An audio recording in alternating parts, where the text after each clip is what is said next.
Hello, everybody. Welcome to season 2, episode 2, maybe the last episode of Denise and Galen Go to Korea. We're going to do at least this one part series of some of the highlights of our life here. And maybe if we get ourselves together to do another set, we'll do that down the road because we are coming back for good, whatever that means, in July. So we wanted to talk about things that really were great about our life here and highlight them in some detail. But first, we wanted to talk about bad first impressions. As soon as you get off the plane and start your journey into Seoul, which is over an hour and a half, all you see are these um, big apartment buildings in clusters and in lines and like just one after another, after another, after another for more than an hour. And it's pretty overwhelming. Yeah, and not architecturally very interesting to look Nope. at. And it's all very much the same, almost always the same color, some variation, but not super welcoming feeling. Obviously, they did this for a reason in developing their country to house 28 million people over a very short period of time. And so, when they left the dictatorship and became a democracy and made all these changes over the last decades to become the country they are now, this was their solution at the beginning, anyway, for housing people. And again, as a first impression, even now, I don't love this Boy. part of the life here, but we've certainly gotten used to it.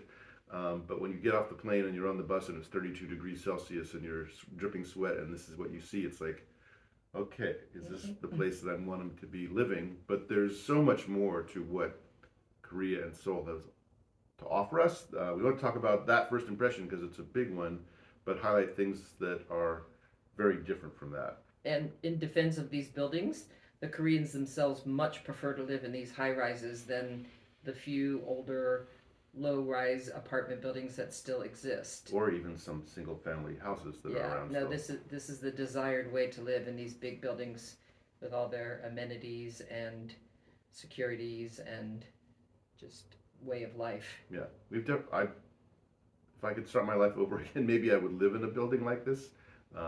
We're going back to 727 Laurel, but this is a great life that's been given to people, even if the buildings don't look so hot from the outside. So what we're going to talk about first is art, and we're the kind of people who like art a lot, and we'll make a point of seeing when we travel, what the people in the area think of as art that's worth seeing. And what's special about our experience here is it's just so much and so accessible and so encouraged and so much a part of life here.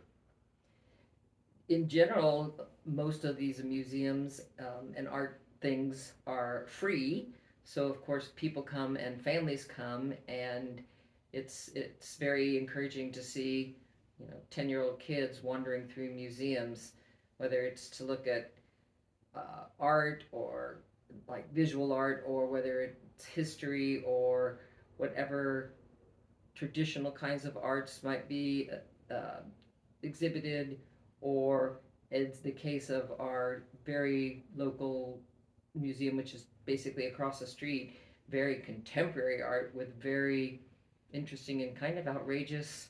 Sometimes challenging, certainly Yes. not what you would think a country that's, I guess, maybe stereotyped as kind of Christian conservative, which it is, but it's not entirely that by a long shot. And so um, we've seen art that would be challenging to, if it were displayed in San Francisco. But also there's the Buddhist temples that are open as places to walk around and visit. Ones that we've seen built on the coast are like fabulous places to visit.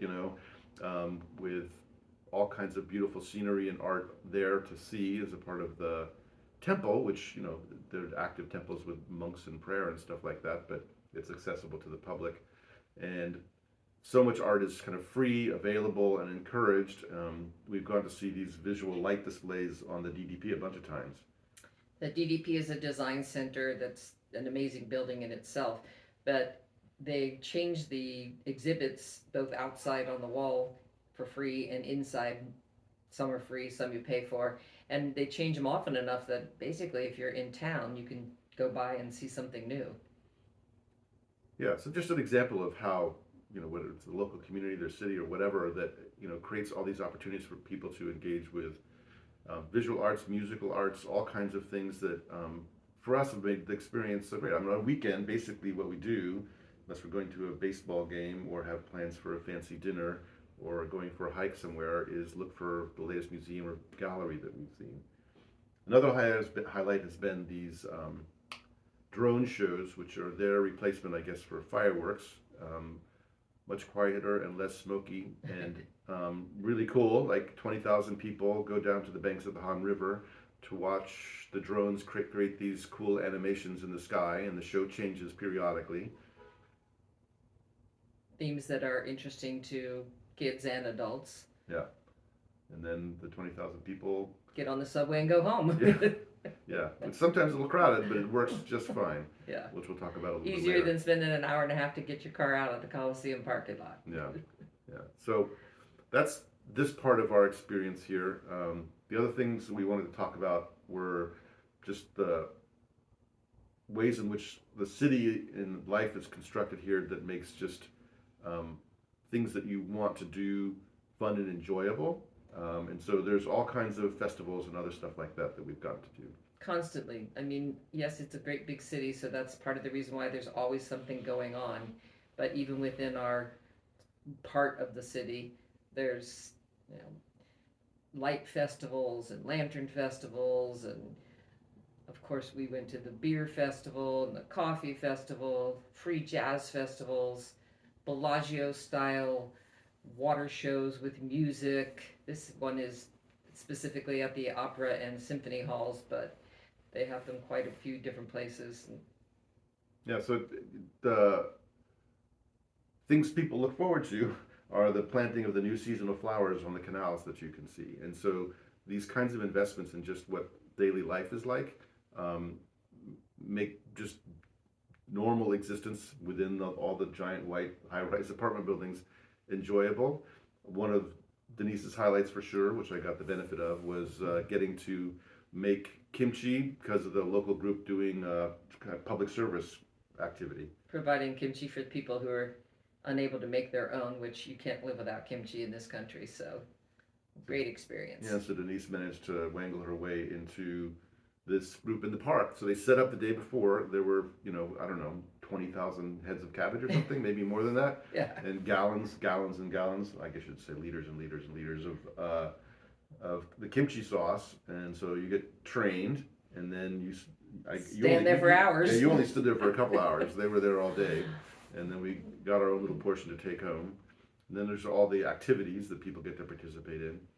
This is my free aerobics class for anyone, but of course it's mostly old ladies who show up because it's during the day.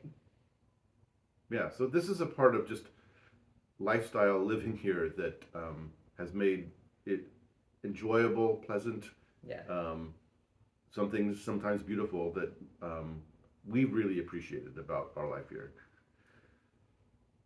The next thing we were going to talk about is the public infrastructure, which is not just the buses and the subways, which are absolutely amazing because they go everywhere and are easy to understand and are incredibly inexpensive.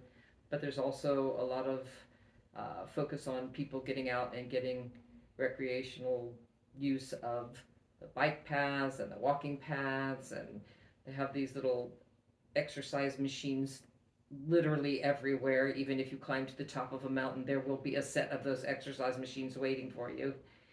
They focus on getting their kids out and giving them a safe place to learn to ride their bikes or their scooters or whatever they want to learn how to ride on.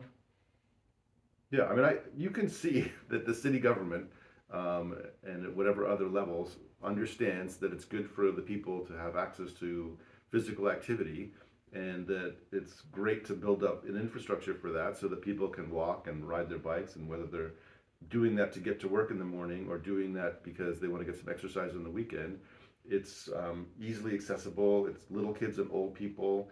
There's games like Korean version of croquet that's built up along the canals here and there.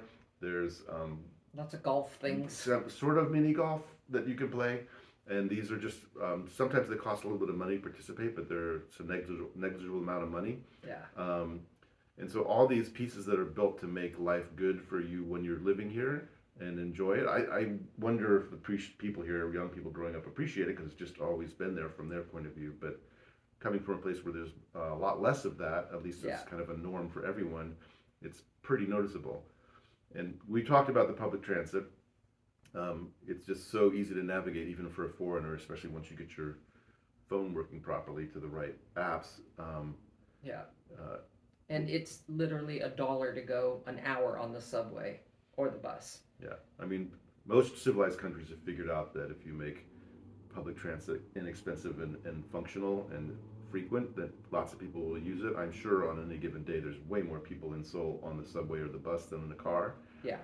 And you know, I'm not like everybody, but not unique in that I would much rather ride the subway for an hour into town and listen to a podcast than drive a car and find parking and pay for parking and worry about my car getting broken into, and get back in the subway and have a 5 minute walk on either end. It's just way more pleasant, and there's so much about that system that's built up for people that makes life so much easier. And In- so, Including the special seats for old people, so that I always have a place to sit because on the bus and the subway they're marked seats that are for elderly, and no one sits in them except the elderly people yeah, and pregnant lady people. and pregnant lady if there ever was one. Yeah. So this is parts 1, 2, and 3 of this segment. We'll see if there's 4, 5, 6, 7, 8, 9, 10, and more that we want to highlight that we can get to. But even if you were here as a tourist and you approach the experience here not so much from what you see on Instagram or like the highlights of what you're supposed to do in Seoul and Korea, but just what it's like to live in this city, it's just a great place to be. And Yeah. we talked previously about the food, which is like a whole other reason to be here.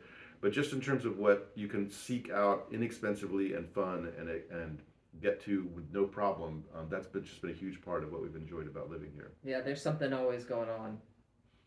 So thank you again for tuning in. I guess if you like and subscribe enough or comment, I think I'm supposed to say that, maybe we'll do another episode. But in the meanwhile, if you're living in the Bay Area, we'll be seeing you in July. Thanks for tuning in. Thanks. Bye.